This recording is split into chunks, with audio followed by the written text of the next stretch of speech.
వచ్చింది. అయితే ఏంటంటే ఇప్పుడు చేసిన వాళ్ళది ఒక నేరం అయితే దాన్ని రొటేట్ చేస్తున్నా లేదా డౌన్లోడ్ చేసినా కూడా ఇట్స్ క్రిమినల్ కేసు అది మన లా ప్రకారం. సో చేసిన వాళ్ళు ఒక కైండ్ ఆఫ్ ఇది ఉంటుంది, దాన్ని డౌన్లోడ్ చేసి ఇది చేస్తున్న వాళ్ళు ఇంకొక రకమైన ఇది ఉంటుంది. సో నేను కామన్ ప్రజలందరికీ చెప్పేది ఏంటంటే అది తప్పు, రేపొద్దున మీరు ఇరుక్కుంటారు, ఆ వల్ల చిక్కుకోవద్దు. ఈరోజు టెక్నాలజీ అనేది చాలా పవర్ఫుల్. ఏ ఫోన్లో ఇది ఉన్నా కూడా ఐపీ మీరు ఫార్వర్డ్ చేసినా ఏం చేసినా కూడా ఈజీ టు ట్రేస్. అది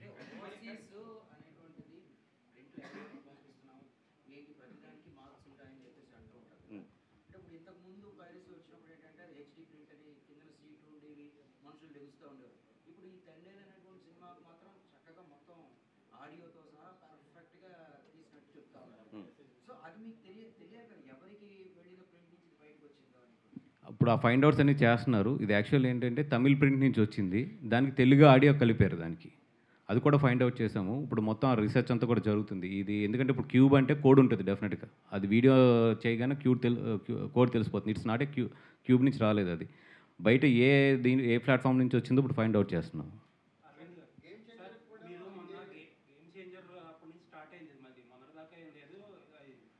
మేజర్గా ప్రాబ్లం ఏంటంటే ఇప్పుడు రామ్ చరణ్ గారు గేమ్ చేంజర్ రిలీజ్ అయినప్పుడు అరవింద్ గారికి పట్టదు, అరవింద్ గారు తండేలకి రిలీజ్ అయినప్పుడు రామ్ చరణ్ రాజు గారికి పట్టదు. ఇండస్ట్రీలో మనకి యూనిటీ లేకుండా ఎప్పుడు ఏదైనా ప్రాబ్లం వస్తే ప్రొడ్యూసర్లు కానీ హీరోలు కానీ అప్పటికప్పుడు తంటాలు పడడం, తర్వాత ఆడ సినిమా అయిపోయాక అక్కడితో అయిపోతుంది.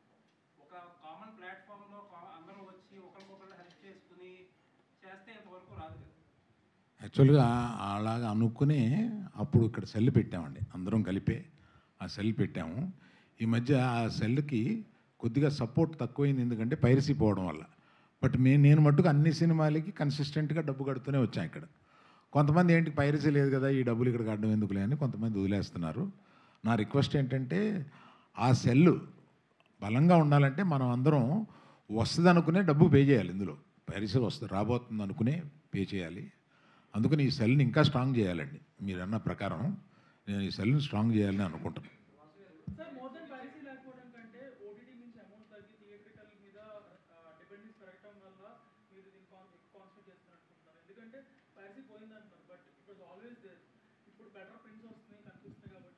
It was always an minor ఇదండి. మేము we will lose our revenue. అది ఎక్కువ ఉంటే ఊరుకోండి. లేదు సార్, దీనికి సంబంధం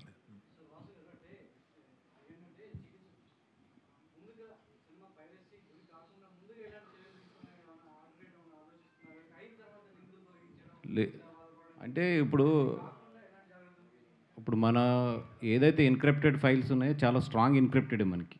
but at the same time మేము ఎంత స్ట్రాంగ్గా ఇప్పుడు ప్లాట్ఫామ్స్ మన క్యూబ్ కానీ యూఎఫ్ఓ కానీ ప్లాట్ఫామ్స్ ఎంత టెక్నాలజీ తీసుకొస్తున్నాయో ఆ ఎన్క్రిప్టెడ్ బ్రేక్ చేయడానికి అవతల వాళ్ళు అంతే టెక్నాలజీ వాడుతున్నారు. And it's a huge revenue for them.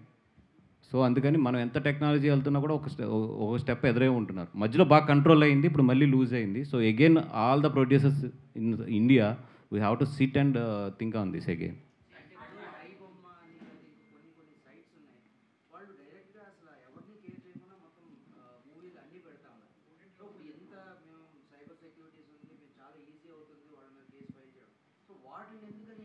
Track చేశారండి. అవి 46 ఐపీ అడ్రసెస్లో ఆఫ్రికన్ కంట్రీ నుంచి ప్లే అవుతున్నాయి. సో మన ఇండియాకి ఏంటంటే కొన్ని కంట్రీస్తో లింక్ ఉంది. వాళ్ళు చాలా తెలివిగా ఏంటంటే మనకి ఎక్కడెక్కడ పోతే మనకి సైబర్ సపోర్ట్ ఉండదో ఆ కంట్రీస్ నుంచి లాంచ్ చేస్తున్నారు. ఇవన్నీ ఇండియన్ కంట్రీస్ నుంచి లాంచ్ చేయట్లేదు. ఇండియన్ కంట్రీస్ నుంచి లాంచ్ చేస్తే మనకి ప్రొడ్యూసర్స్కి 1 అవరే ఐఎస్పీ బ్లాక్ చేయడానికి. బట్ ఇవన్నీ ఏంటంటే ఫారిన్ కంట్రీస్ నుంచి. ఇప్పుడు అది కూడా ఐఎస్పీ ఇండియా బ్లాక్ చేసింది చాలా. ఇప్పుడు ఐబొమ్మను కూడా నిన్న 3 సార్లు బ్లాక్ చేసాం. వాడు ఇమ్మీడియట్లీ జస్ట్ దాంట్లో ఒక నెంబర్ మార్చుకుంటే వాడు మళ్ళీ ఇంకొక ఐపీ నుంచి వాడు చేయొచ్చు.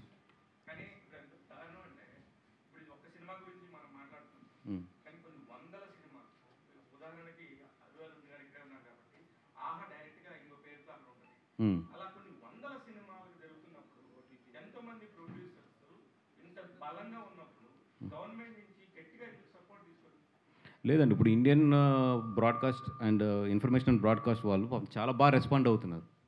But at the same time internet అనేది కూడా అంతే స్ట్రాంగ్గా వాడు పెనట్రేట్ చేయడానికి ఇప్పుడు ఇండియా నుంచి వాడు హోస్ట్ చేస్తే నిజంగా చాలా బాగా సపోర్ట్ చేస్తున్నారు. మన గవర్నమెంట్ ఈజ్ ఎక్సలెంట్ ఆ వర్క్లో మాత్రం ప్రొడ్యూసర్స్కి. ఒకటేంటంటే ఈ హోస్ట్లన్నీ కూడా నాన్ ఇండియన్ దీని నుంచి వస్తున్నాయి. అండ్ రెండోది ఏంటంటే హోస్ట్ కన్నా కూడా ఎక్కువ ఏంటంటే గ్రూప్స్ బాగా స్ప్రెడ్ అవుతున్నాయి. Host is just 10-15%. మోర్ ఏంటంటే ఈ Telegram and WhatsApp groups which is a personal spreading, that is more. ఈ స్టాటిస్టిక్స్ కానీ అన్నీ ఉన్నాయన్న మన దగ్గర. మోర్ దెన్ మీరు అంటున్న ఐబొమార్ మోర్ దెన్ సారీ ఇట్లకి అన్నా కూడా ఎక్కువ ఏంటంటే పర్సనల్ స్ప్రెడ్డింగ్ ఎక్కువ ఉంది. ఒక్క నిమిషం, ఇప్పుడు మనం ఆ పేర్లు ఎంకరేజ్ చేయడం కూడా కరెక్ట్ కాదు. దయించి ఆ పేర్లు కట్ చేసేసేయండి.